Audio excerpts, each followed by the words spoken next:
Hoje a internet está em tudo, no celular, na TV, no carro e até naquela geladeira que te julga quando você come demais. Mas você sabia que a história de como ela nasceu é cheia de espionagem, guerra e um monte de cientistas genialmente malucos? Pois é, vem comigo que hoje a gente vai entender como tudo isso começou. Antes da internet, a vida era bem diferente. Se você quisesse informação, tinha que correr para a biblioteca e mergulhar nos livros. Queria conversar com alguém que morava longe, tinha que usar o telefone, que além de caro, te deixava preso a um fio. E se quisesse ver memes, bom, esquece, isso nem existia. Era tudo offline, mas offline mesmo. O mundo era analógico. As cartas demoravam semanas para chegar. E a comunicação instantânea era coisa de filme de ficção científica. Tudo começou a mudar lá nos anos 1950 e 60, no auge da Guerra Fria. Estados Unidos e União Soviética viviam numa tensão constante, uma disputa tecnológica e militar que mudou o mundo. Os americanos tinham um medo gigantesco, e se um ataque inimigo destruísse seus principais centros de comunicação, como eles coordenariam uma resposta? Foi aí que surgiu uma ideia revolucionária.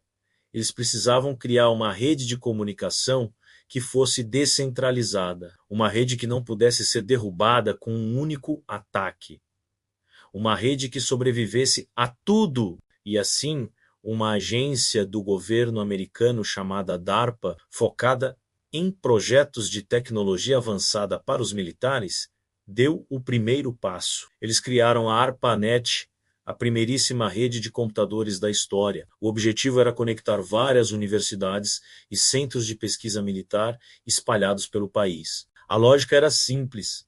Se um ponto da rede fosse atacado e caísse, as informações simplesmente encontrariam outro caminho para chegar ao seu destino. Era uma rede feita para ser resiliente. Eram computadores gigantes, salas cheias de cabos e uma visão de futuro que mal cabia naquelas salas. A ARPANET cresceu e, com ela, novas possibilidades surgiram. Em 1971, um engenheiro chamado Ray Tomlinson teve uma ideia. Por que não usar essa rede para enviar mensagens diretas de uma pessoa para outra? Foi assim que ele enviou o primeiro e-mail da história. Mas qual foi o conteúdo dessa mensagem histórica que mudou a comunicação para sempre? Algo super profundo. Não foi algo tipo Quertuiop. Exatamente. As primeiras letras do teclado, pois é, até os maiores gênios do mundo às vezes só estão testando para ver se a coisa funciona. E o famoso símbolo arroba, o arroba, double quotes, foi escolhido por ele para separar o nome do usuário do computador de destino. Uma solução simples que usamos até hoje. Nas décadas seguintes, a ideia de conectar computadores se espalhou e várias outras redes começaram a surgir. Só que tinha um problemão. Cada rede falava um idioma diferente. Era como tentar conectar um telefone a uma torradeira. Uma rede francesa não conseguia se comunicar com uma rede americana, por exemplo. Elas simplesmente não se entendiam. Essa falta de um padrão universal impedia que a verdadeira rede das redes pudesse nascer. Era como ter várias ilhas de informação, mas nenhuma ponte para conectá-las. A gente precisava de um tradutor universal, e a solução veio em 1983. Graças a dois caras geniais, Vint Cerf e Bob Kahn, eles desenvolveram um conjunto de regras chamado TCP/IP, nele como a língua universal dos computadores. O TCP basicamente quebrava a informação em pequenos pacotes, enviava esses pacotes pela rede por diferentes caminhos e depois os remontava no destino, na ordem certa. Foi essa tecnologia que serviu como a cola que uniu todas aquelas redes diferentes. A partir do momento em que o TCP/IP foi adotado, todas as redes puderam finalmente conversar entre si. Foi nesse dia, em 1º de janeiro de 1983, que a internet, como a conhecemos hoje, nasceu de verdade. Mas a internet ainda era um lugar difícil de usar.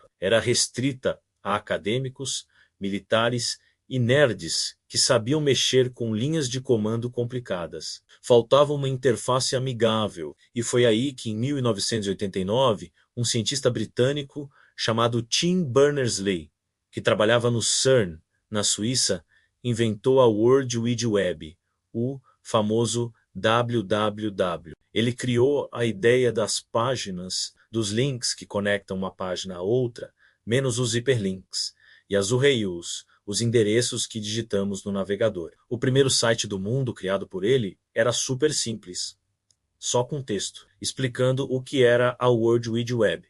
Era um site bem raiz, mas foi o pontapé inicial para a web que navegamos hoje, com a chegada da World Wide Web. A internet começou a se popularizar nos anos 90, e quem viveu essa época com certeza se lembra do som traumático da conexão de escada. Aquele barulhinho que parecia um robô engasgando era a trilha sonora para entrar no mundo online. Foi a era de ouro dos chats, do ECQ, do Messenger, onde a gente passava horas conversando com os amigos e mandando winks. Foi quando tudo começou a explodir.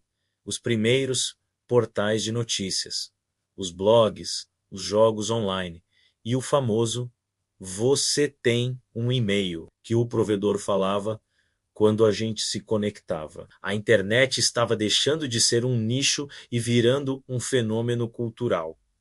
No século XXI, a revolução continuou. Primeiro, veio o Wi-Fi, que nos libertou dos cabos e nos permitiu conectar em qualquer lugar da casa. Depois, os celulares evoluíram e se tornaram smartphones, colocando um computador potente no nosso bolso. E pronto, a internet, que antes ocupava salas inteiras, passou a caber na palma da nossa mão. Hoje, ela é tão essencial que se alguém fica sem Wi-Fi por 5 minutos, já entra em pânico, achando que o mundo acabou. Virou parte fundamental da nossa rotina, do nosso trabalho e da nossa vida social. Da Guerra Fria ao seu celular, a internet foi uma das maiores revoluções da história da humanidade. Uma rede criada originalmente para resistir a ataques militares e que hoje a gente usa para pedir comida, estudar, trabalhar e, claro, ver vídeos de animais no celular. É uma jornada incrível, não acha? Obrigado por assistir até aqui. Se você curtiu conhecer essa história,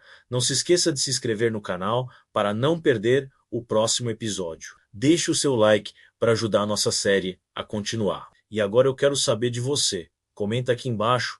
Você se lembra da internet de escada? Qual a sua memória mais marcante daquela época? A gente se vê no próximo vídeo.